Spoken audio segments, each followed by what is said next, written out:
इतिहास के पन्नों से। इस कार्यक्रम का आधार संकलन है। विश्वसनीयता के लिए संदर्भ ग्रंथ का संपर्क करें। नमस्कार, आइए स्वागत है आपका लोकप्रिय कार्यक्रम इतिहास के पन्नों में। आए, देखें, सुने, सोचे, समझे और मनन करें क्या कुछ हुआ आज के दिन इतिहास के पन्नों में। क्योंकि आप तो जानते ही हैं, इतिहास हमेशा अपने आप को दोहराता है। 1 जून सन 1919 में गुजरात के बरडा गांव में हाई स्कूल की शुरुआत महात्मा गांधी के करकमलों से की गई। सन 1962 में जर्मन आइकमैन इनकी राख भूमध्य सागर पर बिखेर दी गई। इन्हें मौत की सजा दी गई थी। सन 1968 में अपंगों का आदर्श हेलन केलर इनका निधन हुआ। एक इतिहास की बात आपके समक्ष प्रस्तुत है।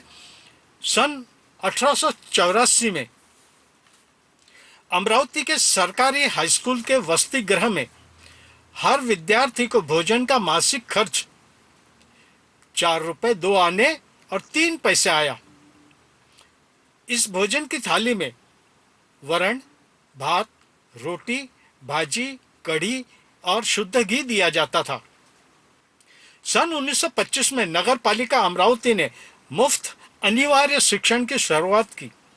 सन 1940 में अमरावती के वीर वामनराव जोशी को 2 साल कारावास के दंड की सजा दी गई। सन 1941 में ज्योति प्रकाश मासिक की शुरुआत की गई। सन 1969 में अमरावती में बदनेरा रोड पर कृषिदेव खत कारखाने की शुरुआत की गई। सन 1987 में शिवाजी शिक्षण संस्था के अध्यक्ष बने दादा साहेब काड़मेघ। सन 1987 में लेखक ख्वाजा अहमद अब्बास इनका निधन हुआ। सन 1929 में लेखिका सरोज पाठक इनका जन्म हुआ। सन 1869 में थॉमस अल्वा एडिसन के वोटिंग मशीन को पेटेंट प्राप्त हुआ। सन 1869 में ईस्ट इंडिया कंपनी भंग कर दी गई। सन 1955 में अस्पृश्यता का कायदा अमल में आया। सन 1996 में HD देवगौड़ा भारत के 11वें प्रधानमंत्री बने। सन 2001 में भारत के करीब नेपाल के रॉयल फैमिली में हत्याकांड हुआ। सन 1964 नए पैसे का नाम बदलकर केवल पैसा रखा गया। 1 अप्रैल सन 1957 में नए पैसे का चलन हुआ था, जिसके अंतर्गत पहले 64 पैसे का 1 रुपया होता था।